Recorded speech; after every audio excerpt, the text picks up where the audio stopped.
The most agonizing aspect of weeping in an airport is the complete lack of assistance from passers-by.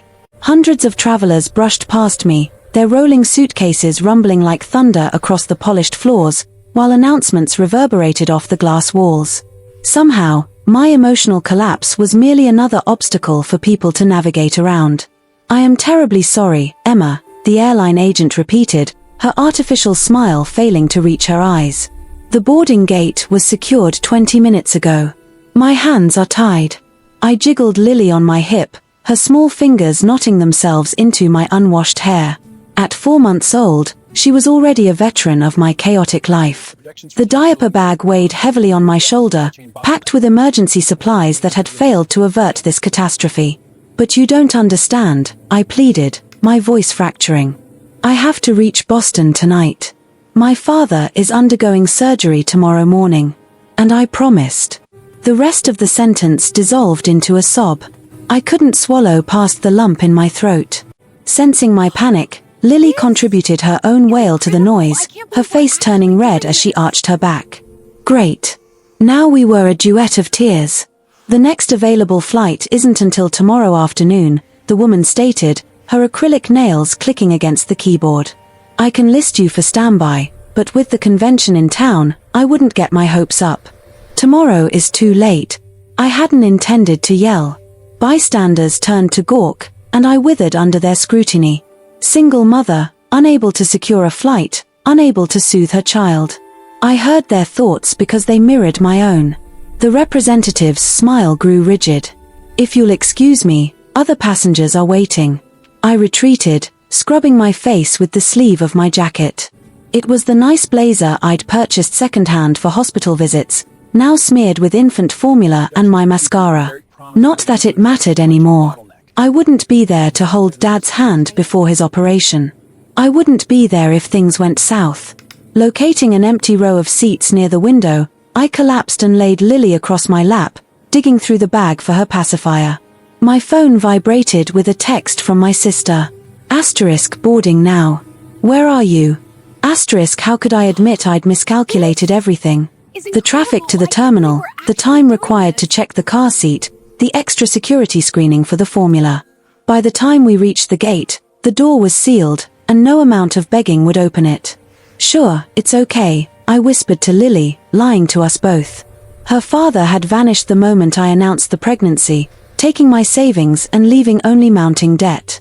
Now Dad, my only true support, faced open heart surgery with a 30% survival rate, and I couldn't even manage to show up. I didn't see him immediately, but I felt the atmosphere shift, as if the barometric pressure had suddenly dropped. A subtle cologne pierced the antiseptic airport smell, something expensive and unfamiliar. Then a shadow fell over Lily and me. "Excuse me." The voice was deep, carrying an accent I couldn't place, Eastern European, perhaps, smoothed by years of living in America. I looked up through swollen eyes. He stood as if he owned the terminal. Dark suit that likely cost more than my rent, perfectly tailored to broad shoulders. No tie, just the hint of a crisp white shirt beneath a jacket free of wrinkles. His face was all angles, sharp cheekbones, a strong jaw darkened with precisely maintained stubble. But it was his eyes that stole my breath. Pale blue, almost grey, watching me with an intensity that made me want to check if I had spit up on my shirt. 2 men flanked him at a respectful distance, both wearing dark suits and earpieces, scanning the terminal with mechanical precision. One held a phone to his ear, speaking too quietly to be heard. I couldn't help overhearing, the man said, his gaze dropping to Lily, who had miraculously stopped crying to stare up at this stranger. "You missed your flight to Boston?" It wasn't a question, but I nodded anyway, trying to regain my composure. "Yes, my dad is having surgery tomorrow." And I stopped myself. Why was I telling him this? "Sorry, I don't mean to bother anyone." His mouth curved slightly, not quite a smile, but something that transformed his severe features into something almost approachable. Almost. "I'm flying to Boston tonight. Private jet." He gestured vaguely toward the windows where the smaller aircraft were parked. "You're welcome to join me if it would help." I blinked, certain I'd misheard. "I'm sorry, what?" "My plane. I have room." He said it simply, as if offering a stick of gum rather than a flight worth thousands of dollars. One of his men cleared his throat softly. The man in the suit held up a hand without looking away from me, and the warning died instantly. Every stranger danger alarm in my body began screaming. People don't just offer private jets to crying women in airports. Not normal people, anyway. I clutched Lily closer to my chest. That's very kind, but I couldn't possibly. It's leaving in 30 minutes. He checked a watch that probably cost more than my car. You'd arrive in time to rest before the hospital visit tomorrow. I hesitated, torn between suspicion and desperation. Why would you do that for a stranger? Something flickered behind those cold eyes. A memory, perhaps, or a calculation. I lost my father last year. Surgery complications. His voice remained steady, but his jaw tightened. I was stuck in a meeting. Didn't make it in time. The statement hung between us, simple and devastating. I found myself believing him, though I had no reason to. I have a baby, I said stupidly, as if he couldn't see Lily squirming in my arms. That ghost of a smile returned. I noticed. My plane has everything she'll need, formula, diapers. My assistant can arrange anything else. It was madness to even consider it. Get on a private plane with a stranger who looked like he could buy and sell my entire existence without checking his bank balance. A man with security guards and a command presence that made everyone in the terminal subtly shift their paths to avoid disturbing him. And yet, what choice did I have? Dad's surgery was high risk. If something happened and I wasn't there. I don't even know your name, I said, realizing how ridiculous that objection was given everything else about this situation. Alexander Volkov. He extended his hand, and I shifted Lily to shake it. His grip was warm and firm, engulfing my smaller hand completely. And you are Emma. Emma Chen, and this is Lily. My daughter chose that moment to smile her gummy smile at him. The little traitor. Something soft passed over Alexander's face. There and gone so quickly I might have imagined it. He nodded once. Decision made. My security team will escort you. I have one call to make. Before I could respond, he turned away, speaking rapidly into a phone I hadn't even seen him remove from his pocket. The shorter of his two guards approached me, respectful but clearly used to being obeyed. Ms. Chen, if you'll follow me. Do you have luggage? I nodded dumbly, fumbling for my baggage claim tickets. The entire situation felt surreal, like I'd stepped into someone else's life. As the guard led me toward the exit, I glanced back to see Alexander watching us, phone still at his ear. Our eyes met, and a chill ran down my spine. Not entirely unpleasant, but a warning nonetheless. I had just accepted an enormous favor from a complete stranger, a man whose very presence commanded deference. What I didn't know then, as I followed his security team with Lily babbling happily on my hip, was that I'd just made a catastrophic mistake. I wasn't just getting on Alexander Volkov's private jet. I was stepping into his world. And once you enter the orbit of a man like him, you don't just walk away. The car that transported us to the private airfield was a black SUV with windows so tinted I could barely see outside. Lily was fascinated by the leather interior, reaching out to pat the seats with her tiny hands.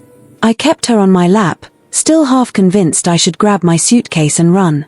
First time on a private jet. The driver's eyes met mine in the rearview mirror. Unlike Alexander's other security, he seemed almost friendly. Is it that obvious? I adjusted Lily's little headband, which had gone askew during her earlier tantrum. He chuckled. Mr. Volkov doesn't often extend invitations to strangers. You must have made quite an impression. There was something in his tone.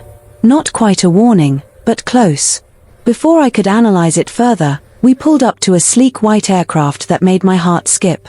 This wasn't just a private plane. This was luxury beyond anything I'd ever encountered. Alexander was already there, standing at the bottom of the stairs leading up to the cabin, hands in his pockets as he spoke to a uniformed pilot. When our car stopped, his attention immediately shifted to us, to me. The driver opened my door and helped me out, Lily clutched firmly against my chest. The night air was cool, and I shivered. From the temperature or from nerves, I couldn't tell. Emma. Alexander said my name like he was testing it on his tongue. Come, we're cleared for takeoff. As I climbed the stairs, careful not to trip with Lily in my arms, I had no way of knowing that missing my commercial flight wasn't an accident of poor planning. It was the first thread in a web I didn't even know existed. The interior of the jet stunned me into silence. Cream leather seats wider than my sofa at home, polished wood tables, and lighting that somehow managed to be both bright enough to see and soft enough to soothe. The carpet was thick enough that my worn sneakers sank slightly with each step. Please sit anywhere. Alexander gestured to the cabin as he followed me inside. Would you like something to drink? Water? Wine? Just water, thank you. I settled into a seat, arranging Lily on my lap. She was wide-eyed, taking in the unfamiliar surroundings with the curiosity only babies possess. This is incredible. I've never seen anything like it. It serves its purpose, he said casually, as if a multi-million-dollar private jet was simply a practical necessity rather than an outrageous luxury. A flight attendant I hadn't noticed appeared with a crystal glass of water for me and a hot towel. She smiled warmly at Lily, who rewarded her with a toothless grin. Mr. Volkov, we're ready for departure. Flight time to Boston will be approximately 1 hour and 40 minutes. The pilot stood respectfully at the entrance to the cockpit. Alexander nodded. Thank you, James. As the engines hummed to life, I secured Lily more firmly on my lap, suddenly aware that I had no car seat or safety device for her. Alexander must have noticed my concern. One moment. He pressed a button, and a compartment opened in the wall. From it, he withdrew what looked like a custom infant seat. We can secure this to your chair. I stared at him. You just happen to have a baby seat on your private plane? That ghost of a smile appeared again. I don't. I had it brought on board when I invited you. While I was still processing that the efficiency, the expense, the sheer presumption that I would actually accept his offer, he knelt beside my seat and began attaching the contraption. His movements were precise, those elegant hands working with unexpected competence. A faint scar ran across his right knuckles, the only imperfection I could see. You managed to arrange all of this in the 20 minutes since we first met? I asked as he finished fastening the safety seat. 23 minutes, he corrected, straightening up to his full height. My team is extremely efficient. The aircraft started to taxi, and I settled Lily into the seat, amazed at how perfectly it suited her size. She kicked her little legs experimentally, clearly delighted by her new perspective. Alexander occupied the seat directly across from us, stretching his long legs out comfortably within the spacious cabin. You mentioned your father is undergoing surgery tomorrow, he remarked once we were in the air. Those intense eyes locked onto mine. What type of surgery is it? Triple bypass. He has suffered from heart issues for years, but his condition has deteriorated recently. I swallowed hard. The doctor indicated there is a significant risk considering his age and current state. Alexander nodded thoughtfully. Which hospital? Massachusetts General. A solid choice. Their cardiac unit is excellent. He reached for a tablet resting on the table between us. What is your father's name? The inquiry seemed innocent enough, yet something in his tone caused me to hesitate. Robert Chen. Why do you ask? He didn't reply immediately, his fingers tapping across the screen with purpose. I know several of the cardiac surgeons there. I might be able to organize the best team to handle his case. My mouth fell open. You can do that. His eyes met mine over the tablet. I can do many things, Emma Chen. The way he said it, calm, matter-of-fact, yet heavy with implication, sent a shiver through me. It wasn't exactly fear. It was something else entirely. Why are you doing all this? I asked. It was the question that had been burning inside me since the terminal, the flight, the baby seat, and now the offer to assist with my father's surgery. You don't know me. Alexander placed the tablet down, regarding me with those unreadable eyes. Let's say I recognize something in you. A determination. A desperation. His gaze shifted to Lily, who was happily playing with a plush toy the flight attendant had supplied. A loyalty to family that I respect. I wasn't sure if I believed him, but I wasn't in a position to decline help. Not when my dad's life might depend on it. Thank you, I said simply. I don't know how I could ever repay you. Something dark flashed across his face, there and gone before I could decipher it. We need not worry about that now.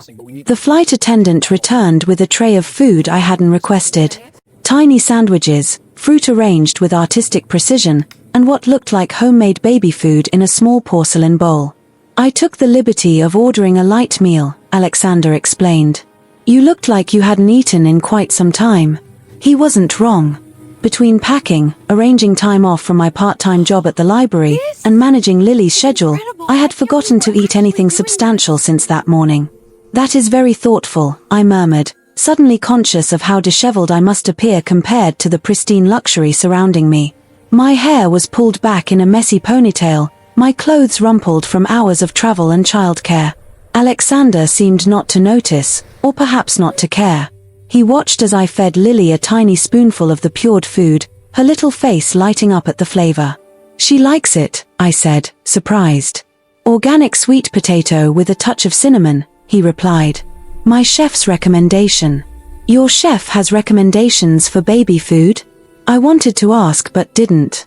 Instead, I focused on feeding Lily, grateful for the momentary distraction from the intensity of Alexander's attention. When Lily had eaten her fill, I wiped her mouth and placed her back in the safety seat, where she promptly began to doze off, lulled by the gentle hum of the engines and her full stomach. She is beautiful, Alexander observed, his voice softer than I had heard it before. She has your eyes. I glanced down at my sleeping daughter, her delicate features peaceful in slumber. Thank you. She is the best thing that ever happened to me, even if her timing wasn't ideal. Her father isn't in the picture. It wasn't a question. I stiffened slightly. No, he left when I told him I was pregnant. Took most of our savings with him. Alexander's expression hardened, a muscle ticking in his jaw. His name. The sudden shift in his demeanor alarmed me. It doesn't matter. He's gone. And Lily and I are better off without him. It matters, Alexander said, his accent thickening slightly. A man who abandons his child and steals from the mother deserves consequences. The way he said consequences made my skin prickle with unease. It was a long time ago. I've moved on. His eyes held mine, searching for something I couldn't identify. After a long moment, he nodded once, though I sensed he hadn't dropped the subject permanently. You work at a library, he said, changing direction so abruptly I blinked in confusion. How did you know that? He gestured vaguely. Your bag. There is a library card with employee markings visible in the side pocket. I glanced down. He was right. My staff ID was partially visible in the mesh pocket of my diaper bag. The man missed nothing. Yes, I'm a reference librarian. Part-time since Lily was born. You enjoy it. The question seemed oddly personal coming from him, yet his interest appeared genuine. I love books, I said simply. I love helping people find the information they need. The pay isn't great, but the hours work with Lily's schedule, and my boss is understanding about childcare emergencies. A worthy profession, he said, surprising me. Knowledge is power. Those who guard it and guide others to it perform a valuable service. Before I could respond, his phone vibrated. He checked it, his expression cooling to professional detachment. Excuse me a moment. He rose and moved to the back of the cabin, speaking in a language I didn't recognize. Russian, perhaps, or Ukrainian. I took the opportunity to study him without the discomfort of his direct gaze. The way he carried himself spoke of someone accustomed to authority, to being obeyed without question. His security team had called him Mr. Volkov, with a deference that went beyond employer-employee relations. And now he was making calls in foreign languages while flying to Boston on a private jet that probably cost more per hour than I earned in months. Who exactly was Alexander Volkov? Some kind of international businessman, diplomat, or tech mogul I was too out of touch to recognize. His voice rose slightly, an edge of steel entering his tone. Though I couldn't understand the words, the message was clear. Someone had displeased him. I suppressed a shudder, grateful I wasn't on the receiving end of that controlled anger. When he returned to his seat, his expression was once again composed, though tension lingered around his eyes. "My apologies," he said. "Business that couldn't wait." "Of course." I hesitated, then ventured, "What kind of business are you in, exactly?" He regarded me steadily. "Import, export, primarily. I have interests in various sectors: shipping, real estate, private security." It was both an answer and not an answer, revealing nothing specific while sounding perfectly legitimate. "It must keep you busy," I said, for lack of a better response. "Too busy at times." His gaze drifted to Lily, still sleeping peacefully. "But necessary." The flight attendant approached with a satellite phone. "Mr. Volkov, Dr. Winters is available to speak with you about the arrangements at Massachusetts General." I straightened. "You already contacted someone about my father's surgery?" Alexander took the phone. "As I said, Emma, my people are efficient." To the flight attendant, he added, "Please bring Miss Chen the details of her accommodations." "Accommodations?" I echoed.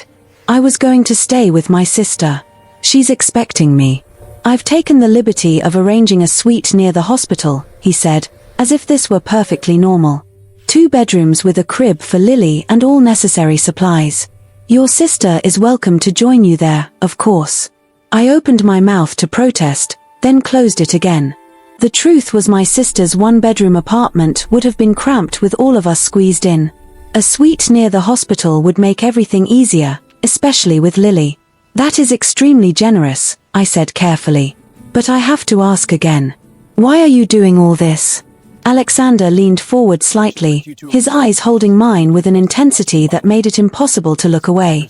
"Let's say I believe in fate, Emma Chen. Our meeting wasn't coincidence. You needed help. I was in a position to provide it." His voice dropped lower. "The question isn't why I'm doing this. The question is whether you are brave enough to accept it."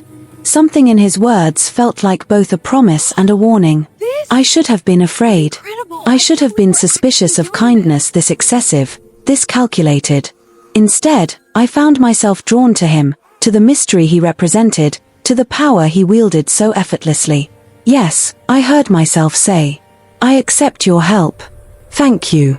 His smile, a real one this time, transforming his severe features into something almost breathtaking, was like watching dawn break over a dangerous landscape.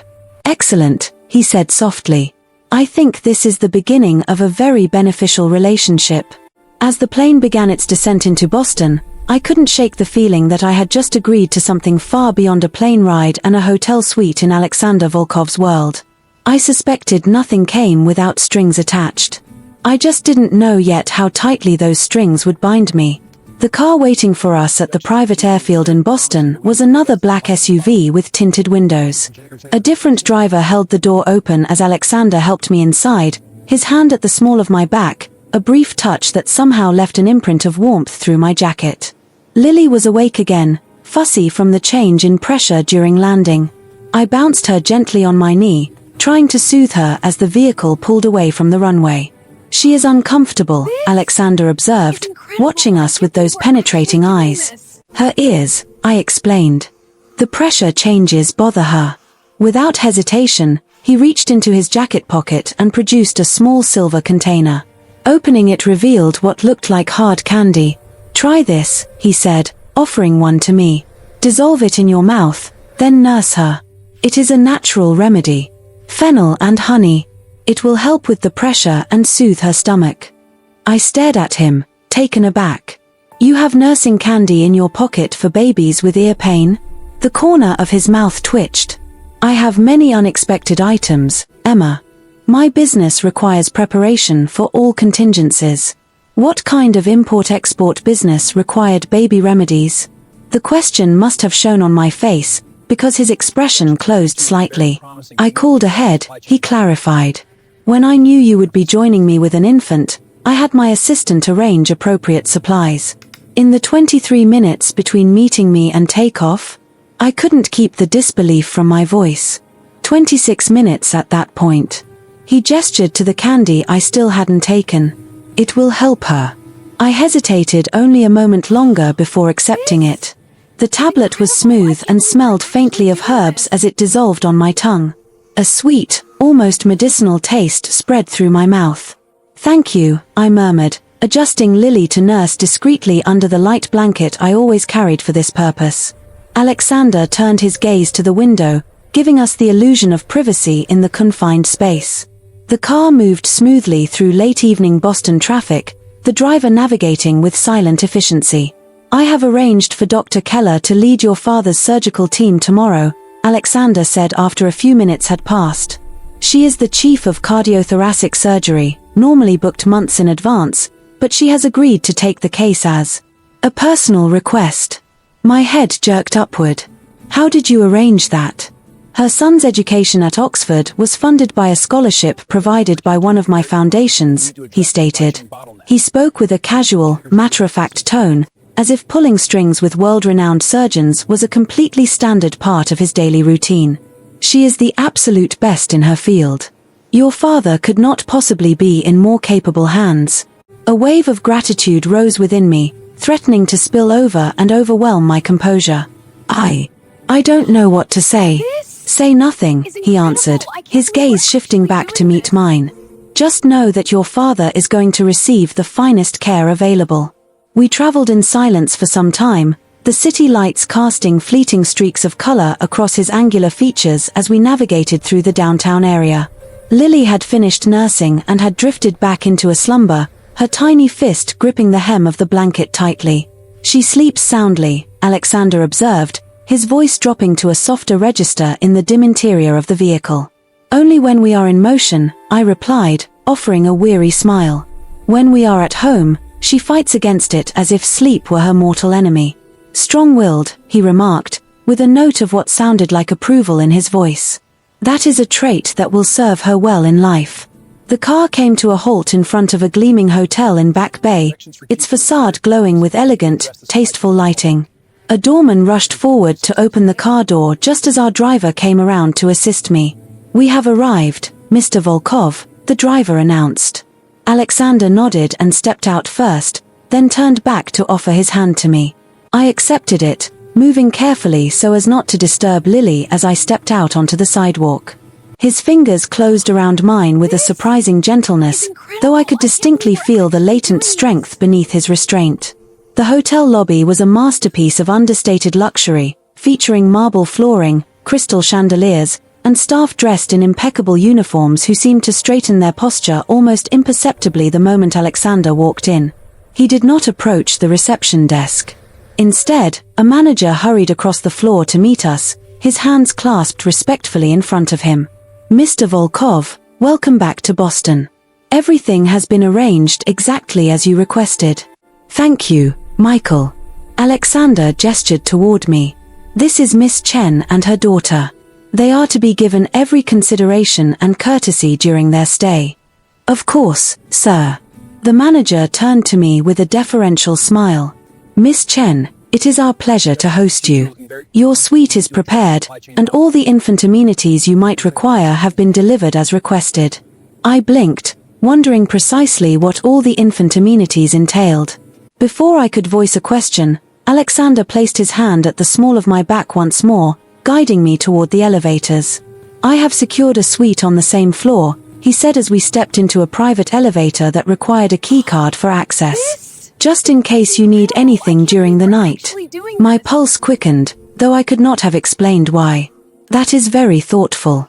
The elevator doors opened directly into a foyer containing only 2 doors, positioned opposite one another.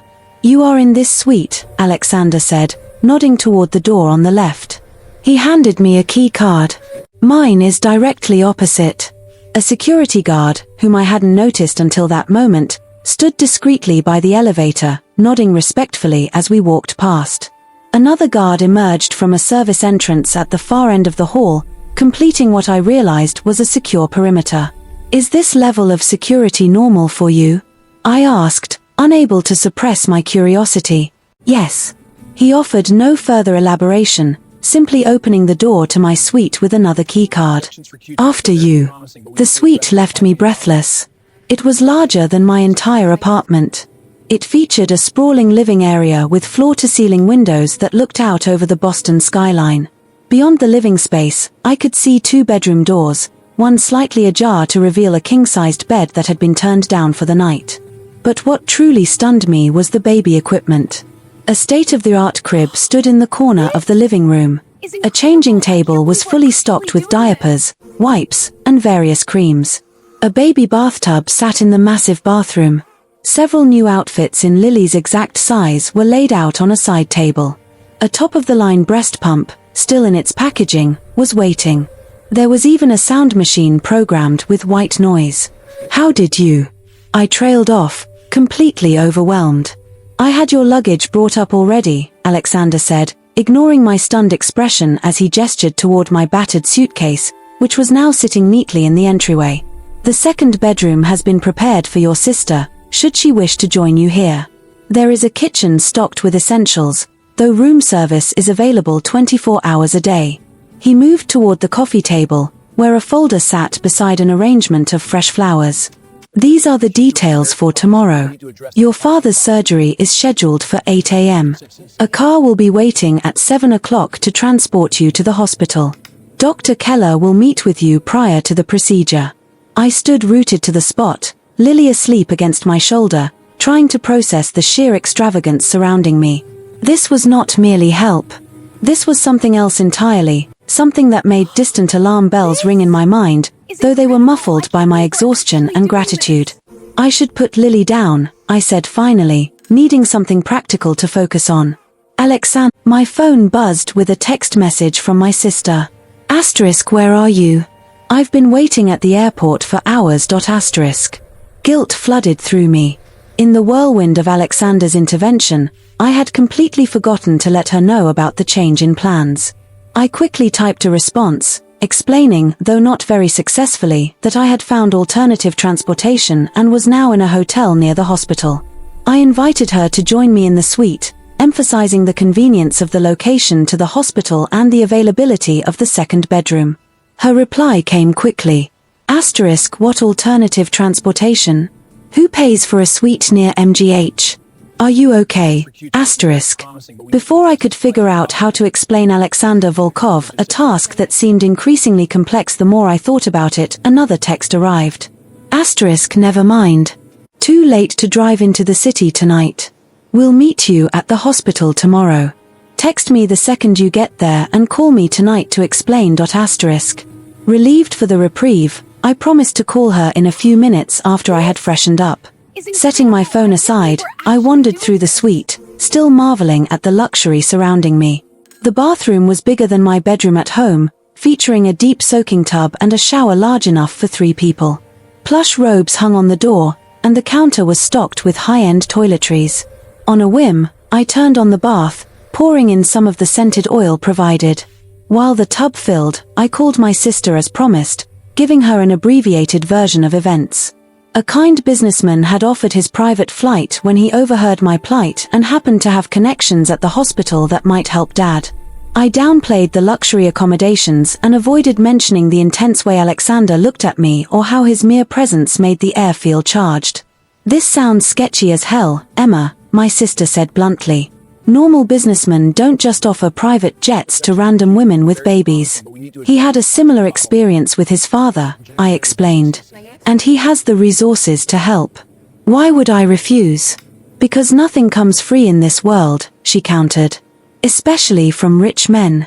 Just be careful, okay? Text me every hour tomorrow until I get there." After promising I would, I ended the call and slipped into the bath, letting the hot water soothe my travel-weary muscles. My sister's warning echoed in my mind. She wasn't wrong. Alexander's generosity was excessive. Suspicious, even. Yet, I couldn't bring myself to feel threatened by him. Unsettled, yes. Intimidated, certainly. But not afraid. Perhaps I should have been. I woke at 6 a.m. to the sound of Lily babbling. Sunlight streamed through the windows I had forgotten to close, illuminating her as she played with her toes in the luxurious crib. For a moment, I forgot where we were, disoriented by the unfamiliar surroundings. Then it all came rushing back: the missed flight, Alexander Volkov's unexpected intervention, the private jet, this extravagant suite, and Dad's surgery just hours away. I rushed to get us both ready, marveling at how the baby supplies were exactly what we needed, right down to the specific brand of diaper cream that Lily's sensitive skin tolerated best. How had he known? Had it been visible in my diaper bag? Had I mentioned it? At precisely 7 a.m., my phone rang with a call from the front desk, informing me that my car was waiting. I gathered our things, surprised to find a diaper bag far nicer than my own, already packed with everything Lily might need for the day. The lobby was quiet at this early hour, occupied by just a few business travelers checking out. The same manager from the night before materialized at my side as I emerged from the elevator. "Good morning, Ms. Chen. Mr. Volkov asked me to provide you with these." He handed me a small paper bag that contained a still warm muffin and a cup of coffee. "He said you might not have time for breakfast." Again, that unsettling feeling washed over me that Alexander somehow knew me, could anticipate my needs and habits after just hours of acquaintance. I had indeed been planning to skip breakfast in my rush to reach the hospital. "Thank you," I said, accepting the items. "Is Mr. Volkov?" "He had business early this morning, but asked to be informed when you left for the hospital. He will join you there shortly." The car waiting outside was yet another black SUV. The same driver from the previous night held the door for me, helping me secure Lily's car seat, another new item that had mysteriously appeared, of higher quality than anything I could have afforded. As we drove through the morning traffic toward Massachusetts General Hospital, I tried to organize my thoughts to prepare myself for whatever lay ahead. Dad's surgery, yes, but also Alexander Volkov and his inexplicable interest in my situation. The man was a puzzle, powerful, clearly wealthy, yet spending his time and resources on a struggling single mother he'd met by chance. I didn't believe in coincidences any more than I believed in fairy godmothers, which meant there was something more to Alexander's apparent altruism, some angle I wasn't seeing. The hospital came into view, its modern facade gleaming in the morning light. As the car pulled up to the main entrance, I saw a familiar figure waiting. Tall, imposing, dressed in another immaculate suit, this one charcoal grey Alexander Volkov looked as if he had been awake for hours, not a hair out of place. His eyes found mine through the car window, and that now familiar jolt of awareness passed through me. As the driver opened my door, I realized with startling clarity that whatever game Alexander was playing, I was already caught in it. And the most unsettling part was that some reckless part of me wanted to see how it would unfold. "Good morning," Alexander said as I approached, his eyes taking in Lily's fresh outfit and my hastily applied makeup. "Did you sleep well?" "Better than I expected," I admitted, adjusting Lily on my hip. "Thank you for the coffee." His mouth curved slightly. "You strike me as someone who requires caffeine in the morning." Before I could respond, the hospital doors slid open. The elevator doors parted, and a woman clad in surgical greens marched purposefully in our direction. She appeared to be in her 50s, her silver-streaked hair pulled back tightly from a visage that projected both command and deep empathy. "Alexander," she addressed him with a level of familiarity that validated my theory regarding their bond exceeding typical professional boundaries. "It has been too long, Katerina," he responded, bowing his head slightly in a gesture of respect. "I appreciate you accepting this case on such short notice." "I owed you a favor," she replied, her sharp eyes turning toward me. "You must be Emma Chen." "I am Dr. Keller." I shifted Lily in my arms to offer a handshake. "Yes, thank you so much for save your gratitude until the procedure is complete," she interjected, though her tone wasn't harsh. "Your father's condition is complicated, yet manageable." I spent the night conducting a thorough review of his records. Her efficiency was remarkable, if not a bit startling. Usually, securing a surgical consult took weeks, to say nothing of a comprehensive file review by the chief of surgery herself. "Come with me," Dr. Keller instructed, already pivoting to guide us inward. "We have transferred your father to the preoperative area. You may visit him briefly before we start." Traversing the hospital hallways, I observed the staff's reaction to Alexander. Some showed clear recognition, while others displayed an instinctive submissiveness reserved for those in power. He navigated the corridors with the assurance of someone entirely comfortable in this environment, offering occasional nods to the employees we passed. "You seem to know this hospital quite well," I remarked softly as we stood by the elevator bank. I am a donor to their cardiac research initiative, he answered. It was a straightforward justification, yet I felt there was a deeper layer beyond mere charity. The elevator doors slid open to expose a woman in her early 30s who was unmistakably my sister, May. Her eyes widened upon spotting me, then narrowed instantly as they landed on Alexander. Emma, finally. She hugged me fiercely before pulling away to regard Lily. And my favorite niece, your only niece, I teased with a smile, thankful for her grounding presence amidst this increasingly dreamlike scenario. May's gaze returned to Alexander, her look becoming defensive. And you are Alexander Volkov, he said, offering his hand. A friend of your sister's. May accepted the handshake with palpable hesitation. Funny, she never mentioned you before. We met quite recently, he replied effortlessly, undisturbed by her skepticism. At the airport. Dr. Keller cleared her throat with a hint of impatience. If the family introductions are finished, we must move on. Mr. Chen is waiting, and we are on a tight schedule. The four of us stepped into the elevator, creating an awkward tableau. May cast a glance at me that plainly communicated, we will talk about this later, before directing her focus to Dr. Keller, asking specific questions regarding our father's status. I appreciated her medical expertise. As a researcher in pharmaceuticals, she grasped the technical details far better than I could. Dad was conscious when we arrived at pre-op, his gaunt face lighting up at the sight of us. At 68, he appeared much older, his once sturdy build withered by heart failure. My girls, he whispered weakly, reaching out for our hands. His eyes drifted to Lily, and then to Alexander, who stood respectfully near the entrance. And who do we have here? Daddy, this is Alexander Volkov, I explained, struggling to justify his presence. He helped us get here after I missed my flight. Dad's eyes, remaining sharp despite his illness, evaluated Alexander with practiced paternal caution. That was generous of you, young man. Alexander stepped closer, his demeanor instantly changing, less dominant, more deferential. It was my honor, Mr. Chen. I have ensured Dr. Keller will handle your surgery. She is the absolute best in her field. Dad looked back and forth between Alexander and me, a silent question in his eyes that I couldn't address. Before he could speak it, Dr. Keller intervened. We must start, Mr. Chen. Please say your goodbyes for the moment. We each kissed Dad's cheek. May lingered a second longer, whispering a phrase in Mandarin that brought a smile to his lips. I held Lily close so he could touch her face one last time. See you on the other side, he said with feigned optimism as the orderlies approached to wheel him out. Watching him vanish through the double doors, I felt my self-control begin to fracture. The gravity of the moment, my father's life hanging by a thread, struck me with overwhelming weight. I squeezed Lily tighter, using her as an anchor.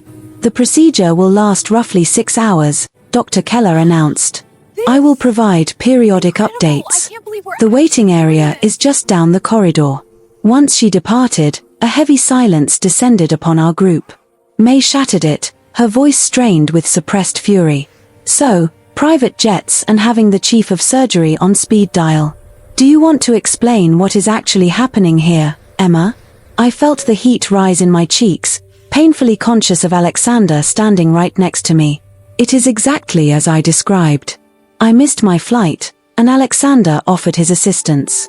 People do not simply offer private jets and 5-star suites out of pure kindness, she hissed, keeping her volume low. Particularly not to women traveling alone with infants. Alexander cleared his throat gently. Perhaps I should allow you sisters some privacy. Emma, I will be close by if you require anything. Before I could reply, he walked away, moving down the hallway with that fluid elegance I was beginning to identify as his trademark. Even while leaving, he commanded attention, his tall stature attracting looks from the hospital staff. Who is he, really? May demanded the moment he was out of earshot. And do not give me the we just met story again. Men like that do not assist strangers without expecting a return. I don't know who he is. Not truly, I confessed, guiding her toward the waiting area. But he is the reason Dad has the country's top cardiac surgeon. He is the reason we are in a suite 5 minutes away rather than squeezed into your apartment. Whatever his agenda, his help is tangible. May appeared skeptical. Have you Googled him? At least checked for a criminal record? I hadn't, and the realization made me feel naive. In the chaos of the last day, I had accepted Alexander's aid without even the most elementary background check. I will do it right now, I said, retrieving my phone while settling Lily onto a playmat I had brought from the hotel. A quick search for Alexander Volkov Boston produced numerous results. The most prominent were articles detailing charitable contributions to various organizations, including the cardiac unit at Massachusetts General. A handful of business news items referenced his import-export firm and real estate assets. There were photographs of him at galas and fundraisers, always dressed impeccably, usually alone or with business colleagues rather than romantic dates. Nothing overtly suspicious appeared. However, the information felt meticulously curated, as if engineered to project a specific persona to the public. What was absent spoke volumes. No personal interviews, no specifics regarding his origins or private life. He appears legitimate, I said, showing the screen to May. A businessman and philanthropist. She scrolled through the links, her doubt still evident. Very polished. Too polished, if you ask me. I couldn't argue. There was something overly perfect about Alexander's public image, like a carefully sustained facade. The waiting room started to populate with other families, their worried expressions mirroring ours. Lily became fussy as the morning progressed, and I walked the hallway with her, attempting to calm her agitation. It was during one of these strolls that I literally collided with a man coming around the corner, one of Alexander's security team. I realized, recognizing him from the airport. "Pardon me, Miss Chen," he said politely, steadying me with a hand on my arm. "It's all right. I wasn't watching where I was going," I said, bouncing Lily, who had begun to whimper. "Is Alexander still here?" The man nodded. "Mr. Volkov is in a meeting with the hospital administration, but he instructed me to check on you periodically. Do you require anything?" The formality of the setup struck me again. Alexander had stationed security to watch me and report back to him. The action could be viewed as considerate or controlling, depending on one's viewpoint. "We are fine, thank you," I replied, then paused. "Actually, could you tell me, how long have you worked for Mr. Volkov?" A flicker of something passed through the man's eyes. Caution, perhaps. 7 years, And what exactly does he do? His business, I mean. He mentioned import-export, but that is rather vague. The security guard's face went carefully blank. Mr. Volkov has diverse business interests. It is not my place to discuss them. His evasion was more telling than a direct answer would have been. Whatever Alexander's actual business involved, it demanded discretion even from his longtime staff. Of course. Thank you anyway. I turned to walk back to the waiting area. "Miss Chen," the guard called out. When I looked back, his expression had softened a fraction. "Mr. Volkov is a good man. Better than most in his position. Whatever you might hear or think, remember that." Before I could inquire about his meaning, he continued down the corridor, leaving me with more questions than answers. The first surgical update arrived at the 3-hour mark. Everything was proceeding as anticipated. Dad's vitals were stable. May and I hugged each other in relief, the friction between us temporarily set aside. At hour 4, Alexander returned, carrying a bag that contained lunch for both May and me, along with fresh clothing for Lily. "I thought you might be hungry," he stated simply, placing the food on a side table. "The cafeteria choices are terrible." May watched him closely but accepted the gourmet sandwich he presented. I noticed she waited until I took a bite of mine before trying hers, a precaution that would have seemed paranoid were it not for the increasingly bizarre circumstances. "Any news?" Alexander asked, his eyes landing on Lily, who was now napping in a portable bassinet. "So far, so good," I answered. "Dr. Keller sent word that everything is on schedule." He nodded, appearing unsurprised. "She is the best. Your father is in capable hands." A nurse appeared at the entrance. "Miss Chen, there is a call for you at the desk." Confused, I followed her to the nurse's station where she handed me the receiver. Emma Chen, I answered, expecting perhaps one of Dad's friends checking in. Ms. Chen, this is Detective Sullivan with the Boston PD. The male voice was brusque and professional. I understand you are currently at Massachusetts General Hospital with Alexander Volkov. My blood ran cold. Yes, he is a friend. Is there an issue? I strongly advise you to find a private location to talk. Away from Mr. Volkov and his associates. Heart hammering, I glanced back toward the waiting room where Alexander was engaged in conversation with May. I have a sleeping baby. I can't just, Ms. Chen, the detective cut me off. For your safety and your child's, please listen closely. Alexander Volkov is not who you believe he is. What do you mean? I lowered my voice, turning away from the hallway. He is the head of one of the most powerful organized crime syndicates on the East Coast. We have been investigating him for years. Racketeering, money laundering, extortion. We haven't been able to make charges stick, but believe me, he is dangerous. The words struck me like physical blows. A crime boss. A mafioso. Not a businessman or philanthropist, but a criminal. One powerful enough to avoid prosecution.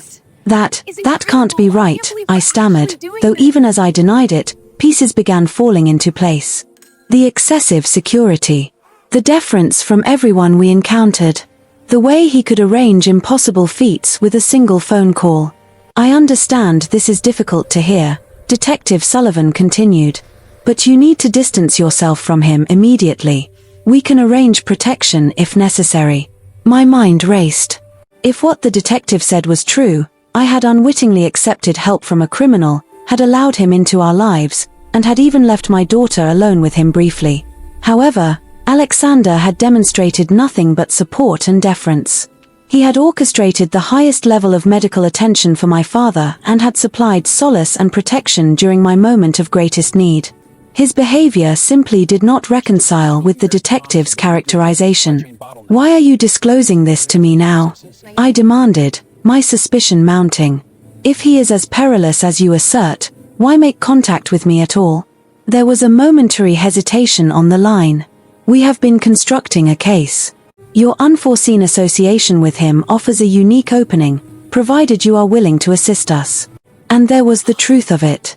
This wasn't about concern for my physical well-being, it was a recruitment pitch. They wanted to utilize me as an informant, leveraging my fragile link to Alexander to further their investigation. I have to go, I stated sharply. My father is currently in surgery. Ms. Chen, I urge you to reconsider. I terminated the call, my hands trembling. When I pivoted, Alexander was positioned at the far end of the corridor, observing me with those indecipherable eyes. Had he overheard? Was he aware of who had been on the line? His countenance betrayed nothing as I walked toward him. Is everything satisfactory? I compelled myself to hold his gaze, scanning his features for any indication of the criminal mastermind the detective had portrayed. All I could see was the man who had come to our aid when we were destitute of hope, the man who had secured the best possible treatment for my father. It was a wrong number, I lied, the faucet tasting acrid on my tongue. A flicker in his eyes suggested he knew otherwise, yet he did not push for the truth. Instead, he merely extended his arm to me. Dr. Keller sent another status update. Your father is progressing well. The most precarious phase of the operation is finished. A wave of relief crashed over me, momentarily dislodging my confusion and dread. Dad was going to survive. Regardless of what else was transpiring, regardless of the true nature of Alexander Volkov, that reality stood firm. As we journeyed back toward the waiting area, his hand settled lightly against the small of my back once more. It was a gesture that had become familiar, somehow conveying both guardianship and ownership. I knew I should have recoiled. I should have fabricated an excuse, gathered Lily, and departed with May. Instead, I allowed him to shepherd me back to my sister, the detective's admonitions reverberating in my psyche. Even as I leaned almost imperceptibly into Alexander's stabilizing touch, I knew I was courting danger. And the most frightening realization was that some reckless fragment of my soul had no desire to stop. The remainder of the surgery passed in a blur of nervous tension, the detective's disclosure warring with my anxiety for my father. I found myself observing Alexander with a fresh perspective, hunting for evidence of the dangerous felon Sullivan had outlined. Yet, what I witnessed contradicted the detective's cautionary tale. Alexander was solicitous without being invasive, predicting our requirements with uncanny precision. When May remarked on the chill in the air, a cashmere shawl materialized. When Lily grew fussy, he produced a teething ring that pacified her immediately. He managed his phone calls with discretion, stepping aside to preserve our privacy, while his security detail maintained a respectful perimeter. Was all of this an intricate charade, a performance calculated to earn my confidence for motives I couldn't begin to understand? Finally, as the 6-hour mark approached, Dr. Keller emerged, her surgical cap still donned, her expression neutral. The surgery was a success, she declared without preamble. We encountered some difficulties regarding calcification around the valves, but we were able to resolve them. He is being transferred to recovery at this moment. The intensity of my relief was such that I nearly crumpled. May squeezed my hand hard, her previous misgivings momentarily eclipsed by the joy of knowing Dad had survived. "When are we permitted to see him?" she inquired. "He will remain heavily sedated for the next 12 hours. I advise you both to get some sleep and return tomorrow morning." Dr. Keller's eyes shifted toward Alexander. "The post-operative regimen will be extensive. I have coordinated with the top rehabilitation specialists." He gave a single nod. "Thank you, Katerina. Your expertise is unrivaled." A silent communication passed between them, an understanding born of a shared past. Then, Dr. Keller turned her attention back to us. "Your father is a resilient man. With appropriate care, he is expected to make a complete recovery." She gave my shoulder a brief squeeze, a gesture surprisingly human from someone so clinically detached, before walking away. As we collected our belongings, Alexander's phone buzzed. He glanced at the screen, his expression darkening by a fraction of a degree before smoothing back into its customary composure. "I must attend to a business matter," he stated, sliding the device back into his pocket. "My driver will transport you both back to the hotel." He paused. "Emma, might I have a brief word before you depart?" May shot me a look of warning, which I chose to disregard as I followed Alexander to a secluded corner of the waiting room. "Detective Sullivan made contact with you," he said flatly, his voice pitched low enough for only me to hear. My breath hitched in my throat. "How did you?" "The hospital switchboard is under surveillance by my security team. It is a standard precaution." His face remained impassive, but his eyes had hardened into chips of blue ice. "I presume he made certain allegations regarding me and my business dealings." There was no utility in denial. "He said you are the head of an organized crime syndicate," I replied. "That you are under investigation for racketeering, money laundering, and extortion." I anticipated a denial, or perhaps indignation. Instead, Alexander simply scrutinized me, as if assessing my reaction rather than defending his integrity. "Do you believe his claims?" he asked eventually. "I do not know what to believe," I answered with total honesty. "You have been nothing but benevolent and generous, but your level of influence, the security detail, the manner in which everyone defers to you." I inhaled deeply. "It isn't normal, Alexander." A specter of a smile graced his lips. "No, it is not normal." He glanced toward where Lily was sleeping in May's embrace. "Do you feel unsafe in my presence, Emma? Do you believe I would bring harm to you or your daughter?" The inquiry sliced straight to the core of my bewilderment. Despite the detective's alerts, despite the mounting proof that Alexander was not merely a legitimate entrepreneur, I had never felt physically imperiled by him. "No," I conceded. "I do not believe you would hurt us." "Then place your trust in that instinct." He reached out, his fingertips grazing my cheek in a gesture so unforeseen it left me momentarily voiceless. "Go and rest. We will speak further tomorrow." As his security team escorted us to the waiting vehicle, May remained suspiciously silent. It was only when we were isolated in the hotel suite that she erupted. "You are in over your head, Emma. That man is dangerous. I can sense it. She paced the living area while I settled Lily down for a nap. The way his people monitor everything. The way he possesses knowledge he shouldn't have. It isn't right. He arranged for Dad to have the premier surgeon in the nation, I countered, though my own doubts mirrored hers. He has provided everything we have needed. And what does he desire in return? May demanded. Men of that caliber do not give without expecting repayment. That question had haunted me since the airport. Why me? Why us? I don't know, I admitted. But right now, I am just grateful Dad is okay. We can decipher the rest tomorrow. May clearly wished to argue the point further, but exhaustion had claimed us both. She retreated to the second bedroom while I took a prolonged shower, allowing the hot water to scrub away the antiseptic scent of the hospital and the tension of the day. As I stepped out, wrapped in one of the plush hotel robes, my phone chimed with a text message from an unrecognized number. Check the living room. Curious and wary in equal measure, I opened the door to discover a garment bag suspended from the decorative screen.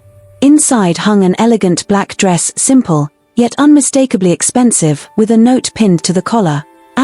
For tomorrow evening. I thought you might not have packed formal wear. Alexander. Beneath the dress sat a showbox containing heels in my precise size and a smaller velvet pouch holding understated jewelry, silver and sapphires that would complement my eyes. Formal wear for what? As if predicting my confusion, another text arrived. Tomorrow after visiting hours. Dinner. Just the two of us. There are matters we should discuss. I stared at the message, my emotions a tangled knot of conflict. The rational sector of my mind knew I should decline. I should distance myself from this man who might be everything the detective alleged. Yet another part of me, a part one barely recognized, yearned to understand him, to unravel the enigma of Alexander Volkov. After a long moment, I typed a single word, yes. The morning brought a whirlwind of activity. Dad was awake, groggy, but stable. May and I spent the majority of the day at his bedside, vigilant for every minute sign of improvement. Dr. Keller visited twice, her assessment cautiously optimistic. Dad would require extensive rehabilitation, but the surgery itself had been a triumph. Throughout the day, I felt the heavy anticipation of the evening ahead. May had reluctantly returned to her apartment to gather work clothes, planning to come back for another hospital shift in the evening. I had not mentioned my dinner plans with Alexander, knowing she would object strenuously. As visiting hours drew to a close, I kissed Dad's forehead and promised to return first thing the next day. That young man, he said weakly, his voice raspy from the intubation tube. The one who arranged all of this, he came by earlier. I froze. Alexander was here? When? This morning, before you arrived. Dad's eyes, though weary, remained sharp. He wanted to check on my progress personally. An interesting fellow. What did you talk about? I asked, attempting to keep my tone casual. Dad's lips curved into a faint smile. You, mostly. He asked for my permission to take you to dinner. The old-fashioned nature of the gesture surprised me. And what did you say? I said my daughter makes her own decisions. His hand found mine, squeezing with what little strength he possessed. But I also said that any man who arranges a top surgeon for a stranger's father deserves at least one dinner. I couldn't argue with that logic, though I wondered what Dad would think if he were aware of the detective's accusations. Back at the hotel, I found myself staring at the black dress Alexander had provided. It was perfect, modest enough to be appropriate, yet cut to flatter my figure in ways my usual wardrobe never achieved. As I slipped it on, I wondered how he had known my measurements so exactly. At precisely 7 p.m., a knock sounded at my door. Alexander stood in the hallway, looking breathtaking in a dark suit that made his pale eyes appear even more striking by contrast. For a moment, he simply looked at me, something akin to appreciation in his gaze. You look beautiful, Emma, he said finally, offering his arm. The restaurant was located on the hotel's top floor, boasting panoramic views of the Boston skyline. As we were ushered to a private dining room, I realized the entire section had been reserved exclusively for us. You didn't need to close the whole restaurant, I remarked as he held my chair. Privacy seems advisable given what we need to discuss. He took the seat opposite mine, his movements graceful and controlled. A waiter appeared with champagne, pouring 2 glasses before discreetly withdrawing. Alexander raised his glass in a toast. To your father's recovery. I touched my glass to his. To skilled surgeons and guardian angels, however unexpected. He smiled, a genuine expression that transformed his severe features. Is that how you perceive me? A guardian angel? I don't know how to perceive you, I admitted. Everything about our meeting, your assistance, it is all so improbable. Yet here we are. He set down his glass, his expression turning serious. You have questions. Ask them. I took a deep breath to steady my nerves. The detective. Was he telling the truth about what you are? Alexander's gaze never wavered. Detective Sullivan and I have a history. His description of my business activities is somewhat exaggerated, though not entirely inaccurate. It wasn't a confession, but it wasn't a denial either. So, you are what? A mobster? A mafia boss? Such dramatic terminology, he said mildly. I oversee various enterprises, some of which operate in the gray areas of the law. I protect what is mine. I honor my commitments. I deal harshly with those who oppose me. Betrayal. The nonchalant manner in which he verified my dark suspicions sent a sudden chill racing through me. Why choose me? Why provide us with such help? His expression seemed to soften just a fraction. The very first moment I spotted you in that airport, looking exhausted and desperate yet still fighting for the sake of your family, I recognized something within you. A specific resilience, a sense of loyalty that I deeply respect. He hesitated for a beat. And yes, you reminded me of someone I used to know, a person I failed to keep safe. Before I could inquire about who that was, he pressed on. However, that is not the entire truth. When I overheard you discussing your father's surgery, I felt a pull to intervene. My own father passed away during a comparable procedure 3 years ago. I was held up by business matters at the time. I missed the chance to say goodbye by a mere 20 minutes. The anguish in his tone appeared genuine. It was a rare fracture in his otherwise composed facade. I am so sorry, I whispered softly. As am I. He extended his hand across the table, his fingers grazing against mine. What started as a sudden impulse has evolved into something far more complex. I find myself becoming invested in you, Emma. In both you and Lily. The confession lingered in the air between us, heavy with subtext and implications I wasn't certain I fully comprehended. What exactly does that mean? I questioned, my heart pounding in my chest. It means I wish to continue assisting you. The medical costs for your father are significant.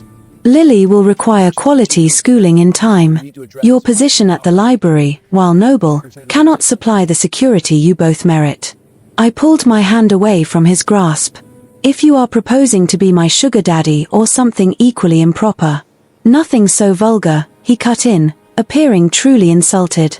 I am offering you protection, support, and a place within my world, should you desire it. And what would be required of me in exchange? His gaze locked onto mine. Simply be who you are. The woman willing to board a private jet with a complete stranger to get to her father's side. The mother who shields her child with fierce resolve. The daughter who prizes family above everything else. He stopped for a moment. I possess wealth, Emma. I have power. What I am missing is someone I can trust implicitly. The understanding hit me gradually. You are lonely, I stated, the words slipping out before I could take them back. A look of vulnerability flickered across his face, there and gone in a split second. Perhaps in that moment, I saw past the dangerous individual Detective Sullivan had portrayed, past the powerful tycoon who commanded deference with his mere existence. I saw a human being, someone capable of real connection despite the sphere he occupied. I cannot give you an answer right now, I finally replied. This is a great deal to process. He nodded, looking unsurprised. Take all the time you require. My offer remains on the table regardless. He reached for his glass of champagne once more. Now, shall we enjoy our meal? The chef has prepared a special dish. As dinner continued, our conversation drifted toward lighter subjects. Alexander discussed his travels, his love for literature, and his childhood years in Russia before immigrating to America as a teenager. I found myself loosening up despite the circumstances, attracted to his intellect and his unforeseen flashes of humor. By the time dessert was served, a cozy warmth had established itself between us. It was the start of something I could not yet label, but could not refute either. "Whatever choice you make," Alexander stated as he escorted me back to my suite, "know that your father's care is secured." That was never a conditional term. At my door, he paused, his eyes dipping briefly to my lips before meeting my gaze again. "May I?" I nodded, my breath hitching as he leaned in to press his lips against mine, a kiss that was both tender and controlled, yet replete with promise. When he withdrew, his eyes had turned darker. "Good night, Emma." As I observed him walking toward his own suite, I realized my life had been irrevocably altered. Alexander Volkov had swept into my world like a natural force, overturning everything I thought I understood about myself and my boundaries. The road ahead was obscure, filled with complications I could scarcely visualize. Yet, as I shut the door behind me, I found myself already looking forward to tomorrow and the opportunity to see him once more. Sometimes the most dangerous decisions are the ones that feel the most correct. And Alexander Volkov, whatever he truly was, felt like a risk worth